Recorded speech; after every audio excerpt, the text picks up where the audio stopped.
إن الحمد لله نحمده ونستعينه ونؤمن به ونتوكل عليه ونعوذ بالله من شرور أنفسنا ومن سيئات أعمالنا من يهده الله فلا مضل له ومن يضلل فلا هادي له وأشهد أن لا إله إلا الله وأشهد أن محمدا عبده ورسوله يا أيها الذين آمنوا اتقوا الله حق تقاته ولا تموتن إلا وأنتم مسلمون يا أيها الناس اتقوا ربكم الذي خلقكم من نفس واحدة وخلق منها زوجها وبث منهما رجالا كثيرا ونساء واتقوا الله الذي تساءلون به والأرحام إن الله كان عليكم رقيبا يا أيها الذين آمنوا اتقوا الله وقولوا قولا سديدا يصلح لكم أعمالكم ويغفر لكم ذنوبكم ومن يطع الله ورسوله فقد فاز فوزا عظيما أما بعد فإن أصدق الحديث كتاب الله وأحسن الهدي هدي محمد صلى الله عليه وسلم وشر الأمور محدثاتها وكل محدثة بدعة وكل بدعة ضلالة وكل ضلالة في النار فأعوذ بالله السميع العليم من الشيطان الرجيم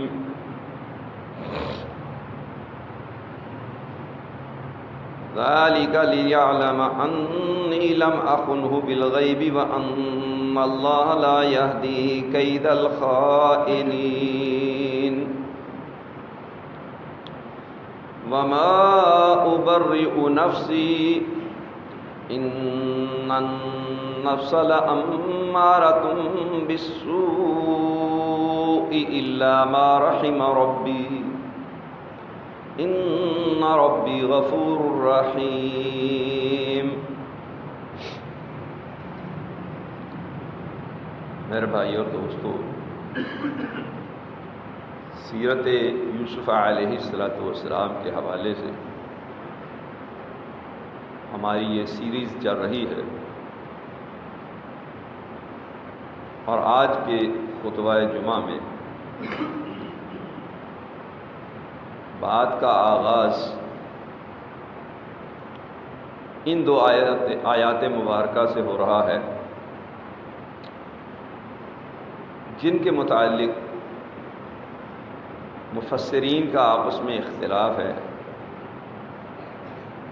کہ یہ بات یوسف علیہ السلام کی ہے یا کہ عزیز مصر کی بیوی جس کو مفسرین زلیخا کے نام سے ذکر کرتے ہیں۔ صحیح بات جو محقق مفسرین نے ذکر کی ہے، بطور خاص امام ابن کثیر نے بھی یہی بات لکھی ہے کہ یہ عزیز مصر کی بیوی کا قول ہے۔ اشکال ان کو اس لیے پیدا ہوا کہ جن لوگوں نے یوسف علیہ السلام کا قول قرار دیا کہ ذالک لیعلم انی لم اخنہ بالغیب، یہ حق بات کو جو واضح کیا ہے اور اس بات کا اقرار اور اعتراف جو کیا گیا ہے کہ یوسف علیہ السلام سچوں میں سے ہیں، تاکہ میرا خامد جان لے کہ میں نے اس کی عدم موجودگی میں اس کی خیانت نہیں کی۔ وَأَنَّ اللَّهَ لَا يَهْدِي كَيْدَ الْخَائِنِينَ، اور بے شک اللہ تبارک و تعالی دغا بازوں کی رہنمائی نہیں کرتا، فراڈیوں کو اللہ تبارک و تعالی کامیاب نہیں ہونے دیتا۔ وَمَا أُبَرِّئُ نَفْسِي، اور میں اپنے نفس کو بری الذمہ قرار نہیں دیتی۔ اِنَّ النَّفْسَ لَأَمَّارَةٌ بِالسُّوءِ، بے شک نفس وہ تو یقیناً برائی پر ابھارنے والا ہے، الا ما رحم ربی، سوائے اس کے کہ اللہ تبارک و تعالی مجھ پر رحم کرے، میرا رب مجھ پر رحم فرمائے۔ ان ربی غفور رحیم، بے شک میرا رب بہت زیادہ بخشنے والا مہربان ہے۔ اس کی کوئی ایسی وجہ نظر نہیں آتی کہ گزشتہ جو مضمون بیان ہو رہا ہے اور وہ اپنے جرم کا اعتراف کر رہی ہے، کہ اس آگے والی عبارت کو اور ان دو آیات کو پیچھے والی عبارت سے علیحدہ کر کے یوسف علیہ السلام کا قول قرار دیا ہے۔ ان لوگوں کو جو اشکال پیدا ہوا ہے وہ اس بات سے ہوا کہ جی یوسف علیہ السلام ہی یہ بات کہہ سکتے ہیں کہ میں نے اپنے مالک کی عدم موجودگی میں اس کی خیانت نہیں کی۔ عزیز مصر کی بیوی نے تو خیانت کی ہے، وہ تو یوسف علیہ السلام کو برائی پر ابھارتی رہی، اپنے جال میں پھانسنے کی مکمل کوشش اور محنت کرتی رہی۔ اس بنا پر انہوں نے سمجھا کہ شاید یہ یوسف علیہ السلام کی بات ہے، اور پھر اپنے نفس کے متعلق کہ میں اسے بری قرار نہیں دیتا، تو یہ بھی یوسف علیہ السلام کی بات سمجھی گئی کہ جو انہوں نے کہا کہ نفس تو انسان کو برائی پر برانگیختہ کرتا ہے، ابھارتا ہے، لیکن جس پر رب کا احسان ہو، پھر وہ اپنے رب کی بات کر رہے ہیں اور پھر یہ بات کہہ رہے ہیں کہ ان ربی غفور رحیم، بے شک میرا رب بہت زیادہ بخشنے والا مہربان ہے۔ یہ اشکال پیدا ہوا اصل، جبکہ یہ مضمون مسلسل چل رہا ہے، عزیز مصر کی بیوی کا ہی یہ کلام ہے، اور وہ اس بات کو تو مانتے تھے کہ رب ہے، لیکن ایک رب نہیں مانتے تھے، کئی رب مانتے تھے، جیسا کہ گزشتہ قیدیوں کے باب میں بات ذکر ہوئی۔ اسی طرح سے عزیز مصر نے اپنی بیوی کو یہ بات کہی کہ تو اپنے گناہ کی بخشش طلب کر، گناہ کی معافی مانگ، تو یہ بات ثابت ہوئی کہ وہ بھی رب کو مانتی تھی، گو مشرکہ تھی، وہ بھی اللہ تبارک و تعالیٰ کے ساتھ دیگر معبودان باطلہ کو شریک ٹھہرا کر کے رب کو مانتے تھے، اس بات پر ان کا ایمان اور یقین تھا، گو وہ مشرک۔ تو لہذا یہ ساری بات عزیز مصر کی بیوی کی ہے، اور وہ اس بات کو اب دوسرے طریقے سے چھپانا چاہتی ہے، یہ بات مان کر کے، تسلیم کر کے کہ یوسف نے کوئی گناہ نہیں کیا، میں نے اسے پھانسنے کی بھرپور کوشش کی لیکن وہ بچ کر کے نکل گئے، اور وہ سچے ہیں، یہ الزامات، یہ بہتانات میں نے ہی لگائے ہیں۔ اب ظاہر بات ہے کہ جب یہ بات سامنے آئی تو خامد کو یہ شک ہوا نا کہ اس نے خیانت کی ہے، اس نے بددیانتی کی ہے، تو لہذا اس کو یقین دلانے کے لیے کہ میں نے کوئی خیانت نہیں کی، وہ اس وجہ سے بھی کہ بھئی اپنے پروگرام میں اور منصوبے میں وہ ناکام ہو گئی، لہذا اس کا منصوبہ پایا تکمیل کو نہیں پہنچ سکا، جس کی وجہ سے وہ کہتی کہ کوئی خیانت نہیں ہوئی۔ البتہ یہ بات بھی اس نے تسلیم کر لی کہ جو ایسے دغاباز ہوتے ہیں، فراڈیے ہوتے ہیں، مفاد پرست ہوتے ہیں، سازشی ہوتے ہیں، وہ اپنے مکر و فریب میں کبھی کامیاب نہیں ہو سکتے، اور اللہ تبارک و تعالیٰ بھی ان کی نصرت اور مدد نہیں کرتا، اور ان کی تائید نہیں کرتا، ان کی رہنمائی نہیں کرتا، اور اللہ تبارک و تعالیٰ ان کو کامیاب نہیں ہونے دیتا۔ تو یہ باتیں تو وہ ہیں جو ہر معاشرے میں تمام لوگ تسلیم کرتے ہیں، مانتے ہیں، قبول کرتے ہیں۔ پھر اس نے اپنے نفس کے متعلق بھی اس بات کا اقرار اور اظہار کیا۔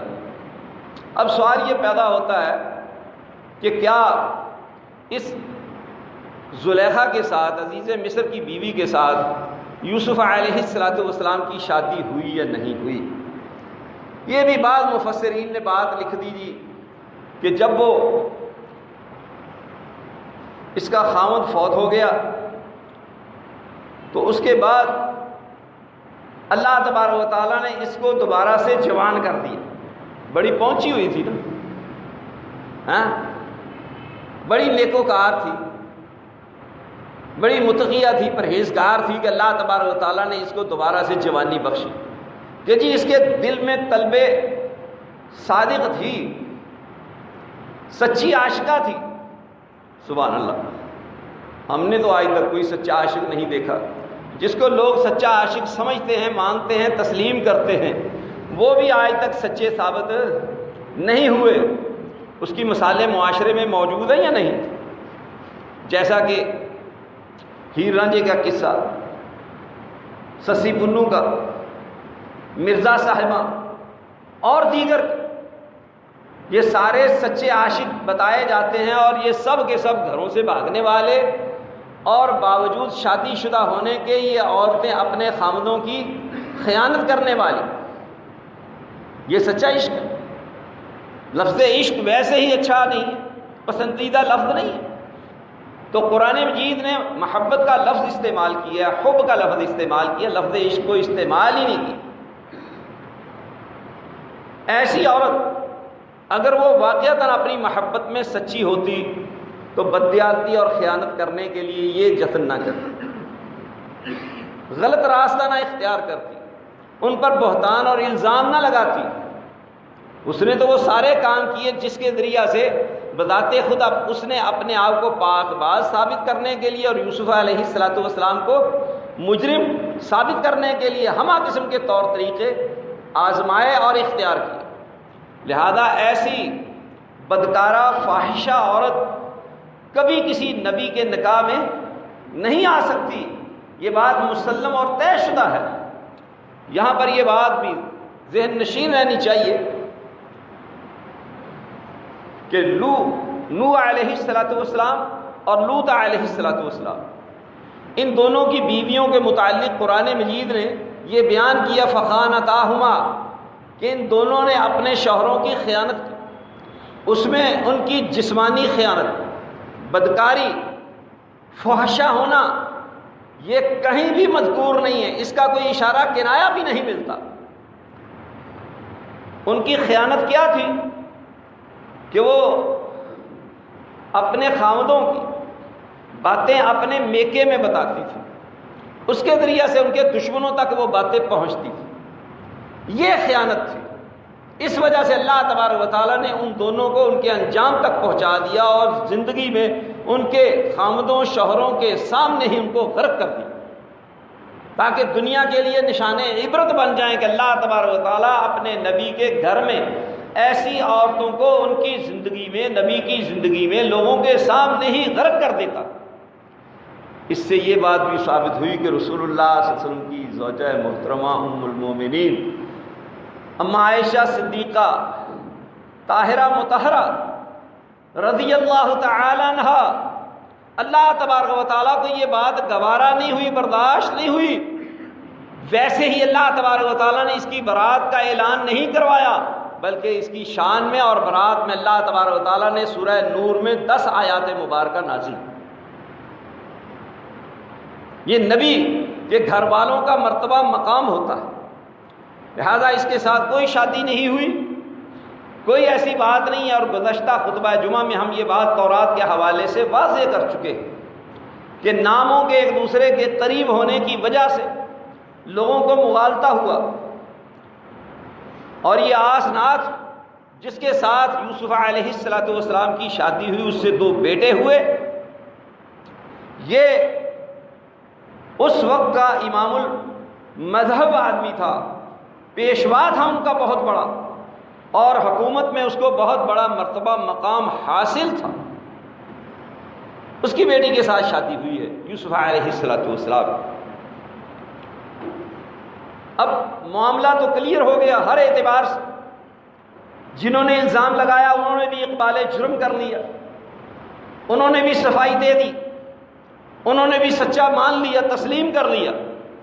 اب بادشاہ کے سامنے جب یہ سارے معاملات کھل گئے، پہلے تو ایک بات سامنے آئی تھی کہ یہ بہت بڑے تعبیر الرؤیا کے عالم ہیں اور معاملہ فہم ہیں اور دور اندیش ہیں، ان کے پاس علم ہے نظام حکومت کیسے چلانا ہے اور خزانے کیسے خرچ کرنے ہیں، کیسے ان کو محفوظ رکھنا ہے۔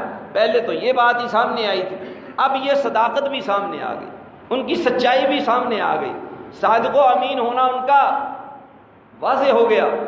اب بادشاہ نے دوسرے موقع پر جو لفظ استعمال کیے، پہلے لفظ یہ کہے تھے وقال الملک ائتونی بہ، بادشاہ نے کہا کہ اس کو میرے پاس لے کر کے آؤ۔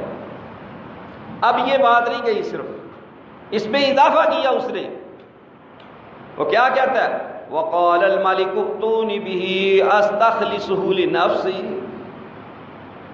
کہ اسے میرے پاس لے کر کے آؤ، میں اس کو اپنے لیے خاص الخاص بنا لوں، خاص اپنے لیے مقرر کر لوں، اس کو اپنا خاص قریبی بنا لوں۔ اخلاص تو آپ سمجھتے ہیں کہ اس میں کسی قسم کی ملاوٹ نہیں ہونی چاہیے، تو اس کو خاص میں اپنے لیے مقرر کر لوں، اپنی ذات کے لیے۔ اب معاملہ کلیئر ہو چکا تھا، وہ سمجھ گیا کہ یہ شخص انتہائی متقی، پرہیزگار، سچا آدمی ہے، اور جو بات کہتا ہے وہ بالکل صحیح ہے، درست ہے۔ سابقہ تمام دلائل نے واضح کر دیا، جو اس آدمی کو تعبیر بتائی اس کا بھی نتیجہ سامنے تھا، جو اس کو تعبیر بتائی جا رہی ہے اس کو تو حواری، مشیر، وزیر، وہ سارے کے سارے ان پڑھ، جاہل، بے خبر تھے اس بات سے، جیسا کہ یہ لوگ ہوتے ہیں، تو لہذا اس کو بات سمجھ آ گئی، تو اس نے کہا کہ اس کو میں اپنے لیے خاص، اپنی ذات کے لیے اپنے پاس رکھنا چاہتا ہوں۔ فلما کلمہ قال انک اليوم لدینا مکین امین، جب اس نے یوسف علیہ السلام سے گفتگو کی اور ان کی گفتگو سن کر کے اب قرآن مجید نے کیا باتیں ہوئی ہیں ان باتوں کو یکسر حذف کر دیا، اس سے صرف نظر کیا ہے، اس کو ذکر کرنے کی ضرورت نہیں سمجھی، اس کا لب لباب ایک جملے میں بیان کر دیا۔ بات چیت ہوئی مزید حکومت کے نظام کو سنبھالنے، چلانے اور اس کی ڈوگبا دیکھ بھال کرنے، باغ ڈور سنبھالنے میں کس طریقے سے یہ کردار ادا کر سکتے تھے اور کن کن چیزوں کی کہاں کہاں کس کس وقت ضرورت تھی اور خزانے کا استعمال کیسے اور کن حالات میں ضروری تھا، اس کی حفاظت کیسے کرنی تھی، یہ لمبے چوڑے مذاکرات ہوئے۔ بات اتنی نہیں ہے، بس اس کو اتنی بات میں ہی سمو دیا۔ فلما کلمہ، جب اس کے ساتھ گفتگو کی تو اس نے کہا، بادشاہ نے، قال انک اليوم لدینا مکین امین، یقیناً آج کے بعد آپ ہمارے ہاں بلند مرتبہ امانت دار ہے۔ امین بھی مان لیا اور بلند مرتبہ مقام بھی عطا کر دیا۔ یوں سمجھ لیجئے کہ اس نے ان کو وزیر اعظم مقرر کر دیا یا اپنا نائب مقرر کر دیا اور تمام تر اختیارات یوسف علیہ السلام کو سونپ دی کہ آج کے بعد تمام نظام حکومت اس کی دیکھ بھال آپ نے کرنی ہے، سارا نظام آپ نے چلانا ہے، یہ ساری ذمہ داریاں آپ کو سونپی جا رہی ہیں۔ یوسف علیہ السلام نے بھی اس موقع پر بطور خاص جس بات کا ذکر کیا، قال اجعلنی علی خزائن الارض انی حفیظ علیم، یوسف علیہ السلام کہنے لگے کہ مجھے خزانوں پر مقرر کر دے، خزانوں کی ذمہ داری مجھے سونپ دے، بے شک میں حفاظت کرنے والا جاننے والا، پوری طرح سے حفاظت کروں گا اور ان کے استعمال کا مجھے پورا علم ہے۔ ہمارے ہاں بھی وزیر خزانہ مقرر ہوتا ہے نا، لیکن کن کے کہنے پر؟ امریکہ کے کہنے پر، IMF کے کہنے پر، اور جو کچھ وہ ہمارا حشر کرتے ہیں وہ آپ کو پتہ ہے، نہ وہ حفیظ ہوتے ہیں، نہ علیم ہوتے ہیں، نہ امین ہوتے ہیں، کوئی بھی ان میں وصف نہیں ہوتا، اور آئے دن ان کو بدلنے کی ضرورت کیوں پیش آتی ہے؟ جب ہم سارا نظام ان سے خراب کروا لیتے ہیں، اس کے بعد ہماری آنکھیں کھلتی ہیں، پھر ہم کہتے ہیں جی ان کو بدل دو، ان کو کوئی اور عہدہ دے دو یا ان کو فارغ کر دو، اور جو کچھ ہوا پچھلے دنوں وہ سب کچھ آپ کے سامنے۔ انا للہ و انا الیہ راجعون۔ اس لیے کہ ہم نہ تو قوم کے ساتھ مخلص ہیں، نہ ملک کے ساتھ مخلص ہیں، اور نہ ہم اپنے آپ کے ساتھ مخلص ہیں، ہم اپنے آپ کو بھی دھوکہ دے رہے ہیں۔ جو آدمی ناجائز ذرائع سے اپنا پیٹ بھرتا ہے وہ اپنے آپ کے ساتھ بھی مخلص نہیں ہے، وہ دھوکہ باز ہے، اپنے آپ کو بھی دھوکہ دے رہا ہے، فراڈیا ہے۔ یہاں سے یہ بات بھی ثابت ہوئی کہ اگر کوئی شخص کسی عہدہ و منصب کا اہل ہو اور ضرورت پیش آ جائے کہ وہ اچھا کارنامہ سر انجام دے سکتا ہے، قوم ملک کی فلاح و بہبود کے لیے کوئی ذمہ داری پوری کر سکتا ہے، تو وہ آگے بڑھ کر کے اپنے آپ کو پیش کر سکتا ہے اور اپنی خدمات پیش کر سکتا ہے اور عہدہ کے لیے پیش کر سکتا ہے۔ ویسے شریعت نے عمومی طور پر عہدہ لینے کی مذمت کی ہے، اس کی تائید نہیں کی ہے۔ ابو موسیٰ اشعری رضی اللہ تعالی عنہ کی روایت ہے صحیح بخاری میں، کہتے ہیں کہ دو آدمی آئے، میری ان سے ملاقات ہوئی، میں نے کہا کدھر کا ارادہ؟ سلام کلام کے بعد انہوں نے بتایا کہ جی رسول اللہ صلی اللہ علیہ وسلم کے پاس جانا ہے، ملاقات کرنی ہے آپ سے۔ میں بھی ساتھ چل پڑا۔ جب نبی صلی اللہ علیہ وسلم کے پاس پہنچے، آپ صلی اللہ علیہ وسلم سے انہوں نے اپنی کہانی سنانی شروع کہ ہم یمن سے آئے ہیں، اس لیے محنت کر کے کہ آپ ہمیں وہاں کا گورنر مقرر کر دیں، وہاں کی ذمہ داری سونپ دے، عہدہ دے دے۔ نبی اکرم صلی اللہ علیہ وآلہ وسلم نے جب یہ بات سنی تو آپ علیہ الصلوۃ والسلام نے فرمایا کہ بھائی جو شخص ہم سے عہدہ طلب کرتا ہے ہم اسے عہدہ نہیں دیتے۔ ابو موسیٰ اشعری اسی وقت کہنے لگے اللہ کے رسول صلی اللہ علیہ وسلم میں اس کے لیے نہیں آیا، نہ مجھے ان کے متعلق یہ علم تھا کہ یہ کس مقصد کے لیے آپ کے پاس آ رہے ہیں، میں نے تو سمجھا مسافر ہیں، آپ سے ملاقات کرنا چاہتے ہیں تو میں بھی ساتھ چلا آیا ان کو لے، میرا ایسا کوئی ارادہ نہیں ہے۔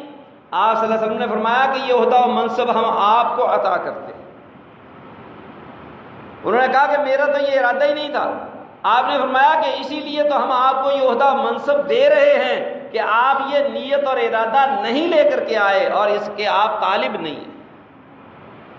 پھر آپ صلی اللہ علیہ وسلم نے یہ بات بھی بیان فرمائی کہ جو شخص عہدہ مانگ کر کے لیتا ہے اسے اللہ تبارک و تعالیٰ کی نصرت اور تائید حاصل نہیں ہوتی، اور جسے بغیر مانگے، بغیر حرص، طمع اور لالچ کے، بغیر طلب کے عہدہ دیا جائے تو اللہ تبارک و تعالیٰ کی نصرت اور مدد اس کے شامل حال ہوتی ہے۔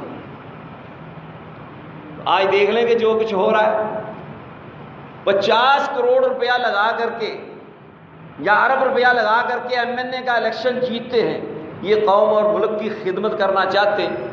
اس الیکشن سے پہلے کبھی انہوں نے اپنے حلقے میں غرباء، فقراء، مساکین یا لوگوں کی ضرورت کے لیے کوئی 20 کروڑ ہی خرچ کیا کبھی کسی نے؟ جو کرتے ہیں وہ بھی زکوٰۃ ہوتی ہے، وہ تو انہوں نے دینی ہی دینی ہے، خرچ کرنی ہی کرنی ہے، اس کو تو لوگوں کے سامنے پیش کرنے کی ضرورت نہیں ہے۔ اور نہ زکوٰۃ اس لیے خرچ کی جاتی ہے کہ اس کے بدلے میں لوگوں سے ووٹ لیے جائیں گے یا ان سے کوئی فائدہ حاصل کیا جائے گا، وہ تو ایک شرعی فریضہ ہے دین اسلام تیسرا رکن ہے، اس کو ادا کرنا ہے ہر حال میں۔ اس کی بنیاد پر اگر کوئی ووٹ لیتا ہے یا ووٹوں کے لیے وہ ایسا کام کرتا ہے تو وہ تو خسر دنیا والآخرہ، دنیا اور آخرت میں خسارہ پانے والا ہے، وہ ریاکار آدمی ہے، مفاد پرست انسان۔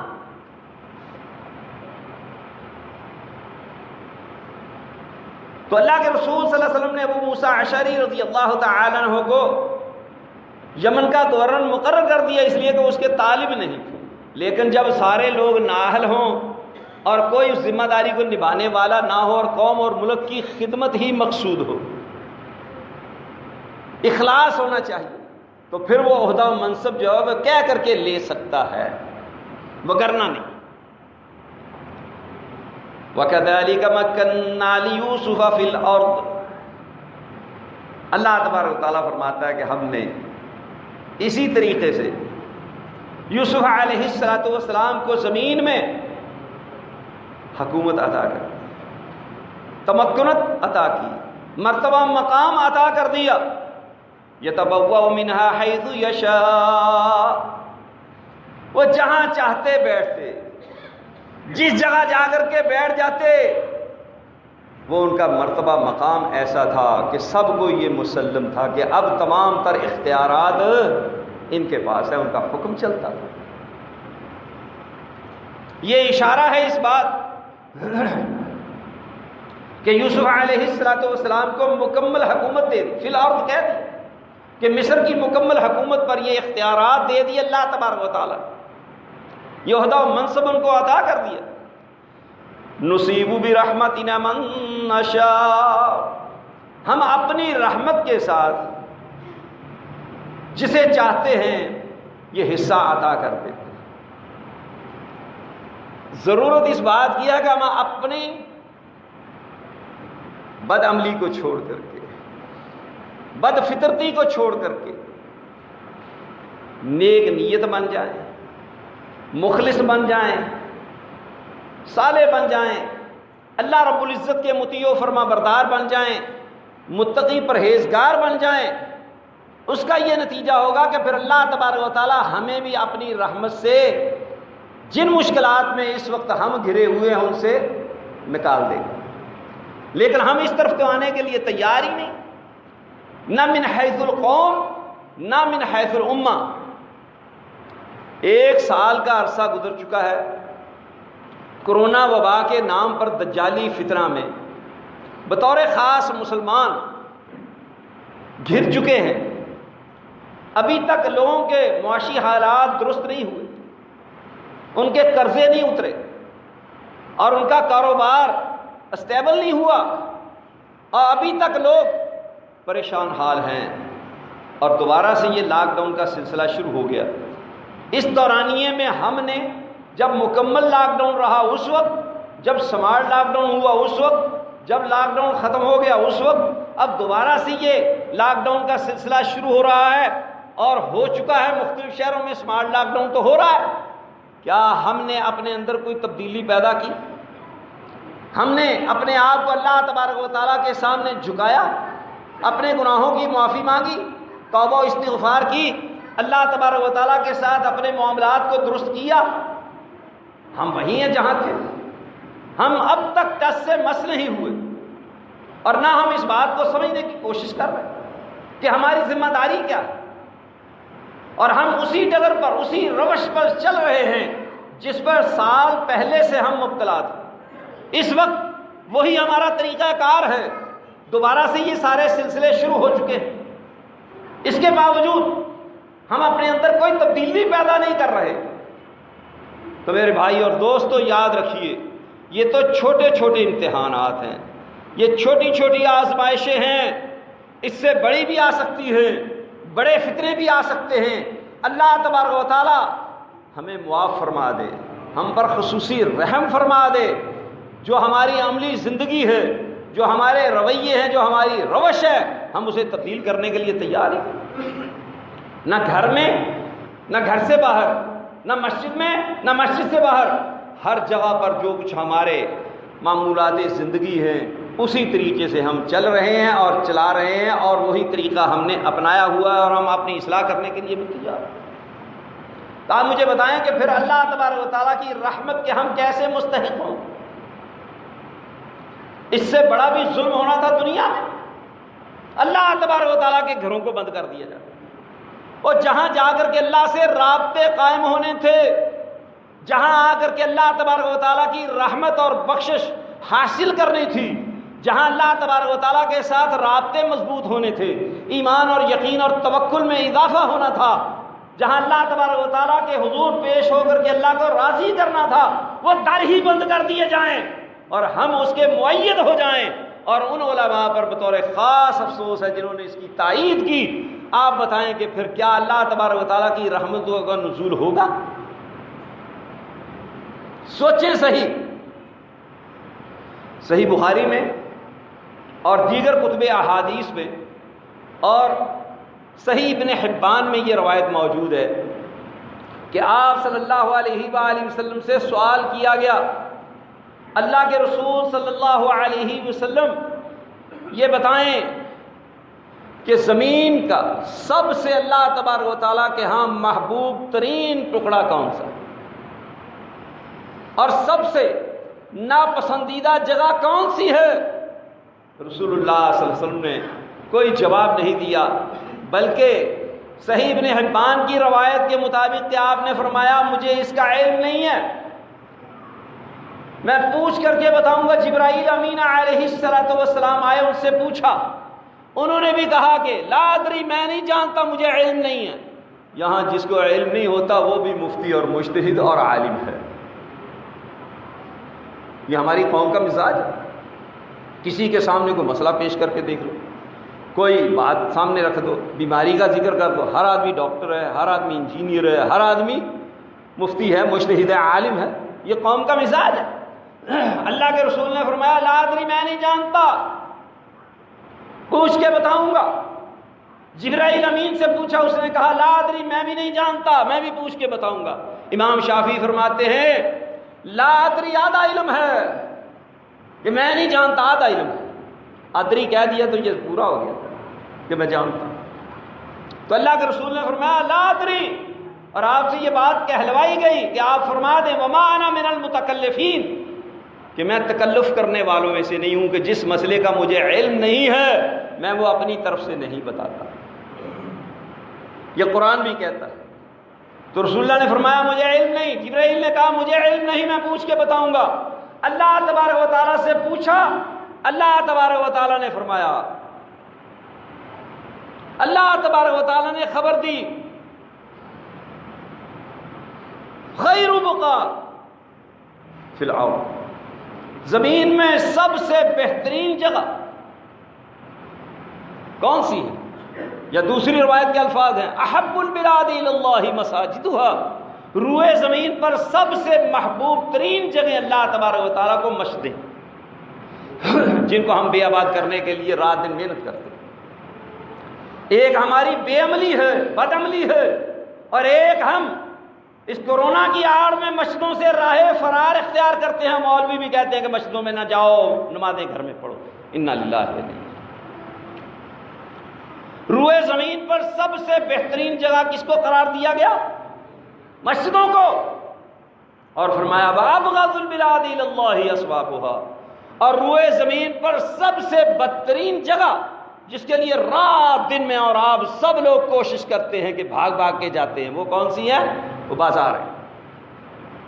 بازاروں کو روئے زمین پر سب سے بدترین جگہ قرار دیا گیا، جس کی ہمیں رات دن فکر ہے کہ جی بازار میں رہیں، مسجدوں میں نہ رہیں۔ ویسے ہی مسجد میں نہیں آتے۔ 5 وقت کی نماز پڑھنے کے لیے کتنے لوگ آتے ہیں؟ 2% لوگ۔ 98% بے نماز لوگ ہیں۔ تو اللہ تبارک و تعالیٰ کی رحمت جس ذریعے سے حاصل ہونی تھی، وہ اسباب اور ذرائع تو ہم خود بند کر رہے ہیں، ان کو ختم کرنے کے لیے محنت اور کوشش ہو رہی ہے۔ اللہ نبی صلی اللہ علیہ وسلم نے فرمایا ماء زمزم لما شرب لہ، مائے زمزم جس مقصد، جس نیت، جو دعا، جو ارادہ کر کے پیا جائے، اللہ تبارک و تعالیٰ اسے پورا کر دیتا ہے۔ سنن ابن ماجہ اور دیگر کتب میں یہ حدیث موجود ہے، سند اس کی بالکل صحیح ہے۔ ہم نے وہ آب زمزم کے دروازے بند کر دیے جہاں سے شفا ہونی تھی، جس کے ذریعہ سے شفا ہونی تھی، وہ راستے ہم نے بند کر دیے۔ انا للہ و انا الیہ راجعون۔ یہ المیہ ہے قومی۔ امت مسلمہ کا زوال انہی اسباب سے تو ہوا اور مزید ہو رہا۔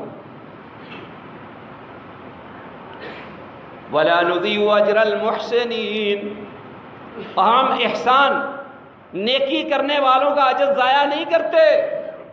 اللہ تبارک و تعالیٰ کبھی کسی کی نیکی کی ہوئی کو ضائع نہیں کرتا۔ یہ اللہ تبارک و تعالیٰ کا اصول اور قانون ہے۔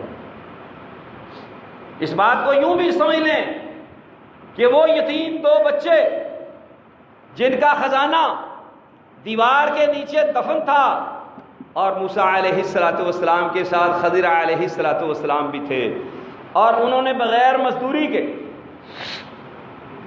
بغیر اجرت کے اس دیوار کو درست کر دیا، اور وجہ بیان کی کہ ایسا عمل کیوں کیا گیا ہے۔ فرمایا وَكَانَ أَبُوهُمَا صَالِحًا، ان دونوں کا باپ نیک تھا، اور ماں باپ کی نیکی کا اثر، باپ کی نیکی کا اثر اولاد تک پہنچتا، اولاد کو بھی اس کے فوائد حاصل ہوتے۔ کیا سمجھتے ہو؟ یہ اللہ تبارک و تعالیٰ کا اعلان وَلَا نُضِيعُ أَجْرَ الْمُحْسِنِينَ، کہ ہم احسان کرنے والے، نیکی کرنے والوں کا اجر ضائع نہیں کرتے۔ وَلَأَجْرُ الْآخِرَةِ خَيْرٌ لِّلَّذِينَ آمَنُوا وَكَانُوا يَتَّقُونَ، اور آخرت کا اجر، اس کا بدلہ وہ بہت زیادہ بہتر ہے۔ کن کے لیے؟ لِلَّذِينَ آمَنُوا، ان لوگوں کے لیے جو ایمان لائے، وَكَانُوا يَتَّقُونَ، اور وہ اللہ تبارک و تعالیٰ سے ڈرتے تھے۔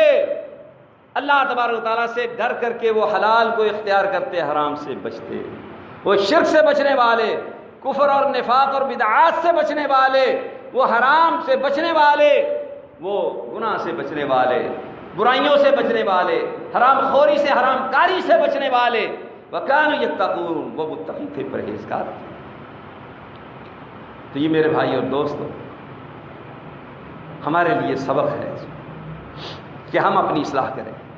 ہم بھی یوسف علیہ السلام کی طرح، جیسے انہوں نے اپنے آپ کو برائی سے بچایا اور ایمان اور اسلام پر قائم رہے، استقامت کا مظاہرہ کیا، اللہ تبارک و تعالیٰ سے ڈر کر کے انہوں نے اپنے آپ کو ہی نہیں بچایا بلکہ اس کی عزت کو بھی بچایا جو اپنی عزت کو ان سے پامال کروانا چاہتی تھی، اور جس نے احسان کیا تھا، جس کے گھر میں تھے، اس کی عزت بھی محفوظ کی، اور معاشرے کو بھی انہوں نے بچایا، ان عورتوں کو بھی برائی سے بچایا جو ان کو اپنے جال میں پھانسنا چاہتی تھی۔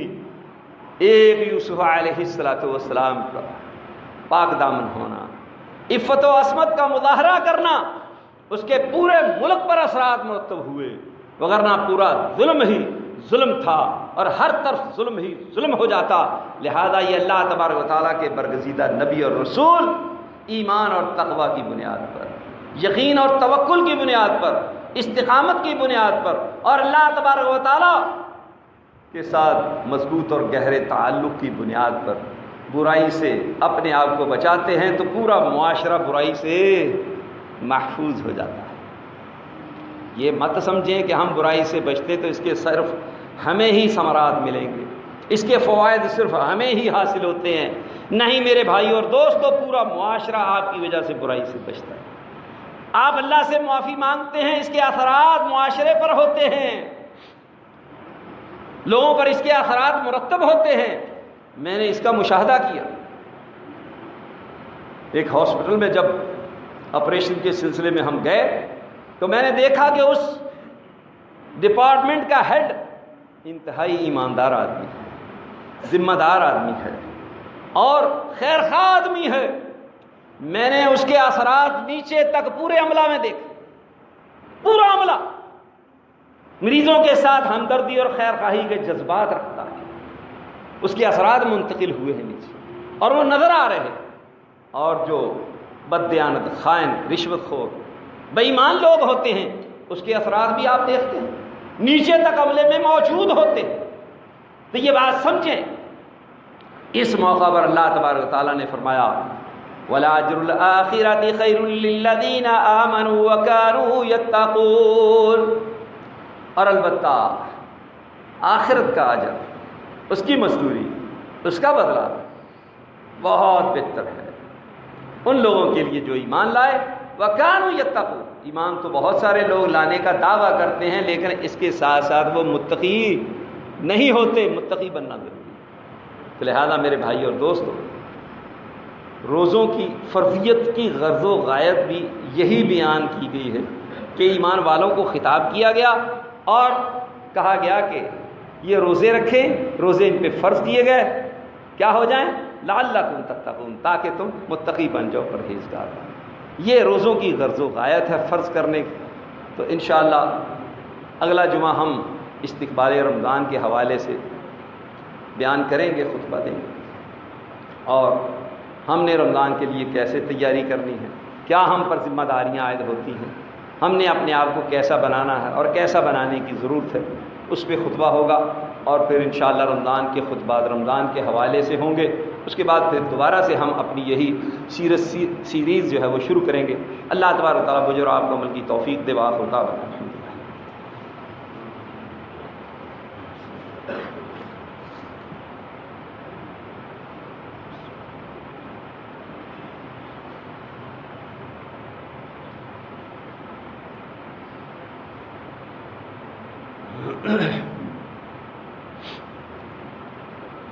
الحمد لله نحمده ونستعينه ونؤمن به ونتوكل عليه ونعوذ بالله من شرور أنفسنا ومن سيئات أعمالنا من يهده الله فلا مضل له ومن يضلل فلا هادي له وأشهد أن لا إله إلا الله وأشهد أن محمدا عبده ورسوله ما بعد۔ میرے بھائی اور دوستو، کہ جو کچھ گزارشات آپ کے سامنے رکھی جاتی ہیں، ان کا بنیادی مقصد یہی ہے کہ ہم اپنی اصلاح کریں اور اپنے ان رویوں کو اور روش کو تبدیل کریں اور اللہ تبارک و تعالیٰ کی طرف رجوع کریں۔ جو راستہ ہم چھوڑ چکے ہیں، بھول چکے ہیں، جس راستے سے ہم گم ہو چکے ہیں، اس راستے پر آئیں۔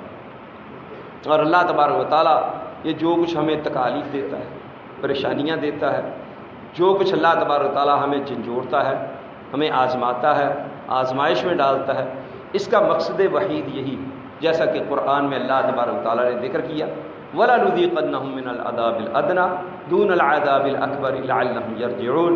ہم ان کو بڑے عذاب سے پہلے چھوٹے چھوٹے عذاب چکھاتے ہیں تاکہ یہ راہ راست پر آ جائے، صحیح راستہ اختیار کریں۔ میرے بھائی اور دوستو، یہ بار بار جھٹکے دیے جا رہے ہیں، بار بار ہمیں اس طرف لانے کے لیے اللہ تبارک و تعالیٰ ہمیں جھنجھوڑ رہا ہے۔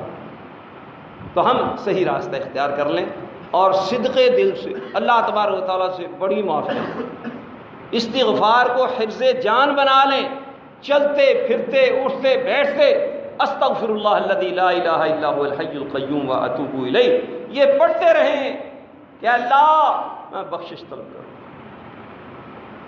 اس ذات سے کہ اس کے سوا کوئی معبود برحق نہیں۔ الحی وہ ذات زندہ ہے، القیوم وہ ذات بذات خود قائم ہے اور اس نے ہر چیز کو قائم رکھا ہوا ہے۔ واتوب الیہ، اور اسی کی طرف میں توبہ کرتا ہوں، اسی کی طرف میں نے لوٹ کر کے جانا ہے۔ تو یہ حفظ جان بنا لیں۔ اس کے فوائد اور ثمرات میرے بھائیوں قرآن نے بیان کیے ہیں۔ نوح علیہ السلام کا قول اللہ تبارک و تعالیٰ نے سورہ نوح میں بیان کیا ہے۔ انہوں نے اپنی قوم سے کہا فَقُلْتُ اسْتَغْفِرُوا رَبَّكُمْ إِنَّهُ كَانَ غَفَّارًا يُرْسِلِ السَّمَاءَ عَلَيْكُمْ مِدْرَارًا وَيُمْدِدْكُمْ بِأَمْوَالٍ وَبَنِينَ وَيَجْعَلْ لَكُمْ جَنَّاتٍ وَيَجْعَلْ لَكُمْ أَنْهَارًا۔ کہ نوح علیہ السلام فرماتے ہیں کہ میں نے اپنی قوم سے کہا کہ اپنے رب سے اپنے گناہوں کی بخشش طلب کرو، انہ کان غفارا، وہ تو بہت زیادہ گناہوں کو بخشنے والا ہے۔ وہ کتنے گناہ بخشتا ہے؟ اللہ تبارک و تعالیٰ تو سارے گناہ ہی بخش دیتا ہے۔ ان اللہ یغفر الذنوب جمیعا، اللہ تبارک و تعالیٰ تو تمام کے تمام گناہ بخش دیتا ہے، معاف کر دیتا ہے۔ معافی تو مانگتے ہیں، صدق کے دل سے معافی مانگ لو گے تو اللہ تبارک و تعالیٰ تو اتنا مہربان ہے۔ فَأُولَٰئِكَ يُبَدِّلُ اللَّهُ سَيِّئَاتِهِمْ حَسَنَاتٍ، وہ تو گناہوں کو مٹا کر کے نیکیاں بنا دے گا، وہ گناہوں کو نیکیوں میں تبدیل کر دیتا ہے۔ اللہ تبارک و تعالیٰ سے راہ فرار اختیار نہ کرو، اللہ سے مایوس نہ ہو جاؤ، اللہ تبارک و تعالیٰ کی طرف آؤ، صدق دل سے گناہوں کی معافی مانگو اور استغفار کثرت سے کرو، جس کا نتیجہ یہ ہوگا کہ اللہ تبارک و تعالیٰ سب سے پہلے تمہارے گناہ بخش دے۔ یرسل السماء علیکم مدرارا، اور تم پر رحمت کی مسلسل اور پے در پے بارشیں نازل کرے۔ وَيُمْدِدْكُمْ بِأَمْوَالٍ وَبَنِينَ، جس کے لیے سارے لوگ پریشان رہتے ہیں، اللہ وہ سارے مسئلے حل کرے گا، تمہارے بیٹوں میں اور مال میں اضافہ کر۔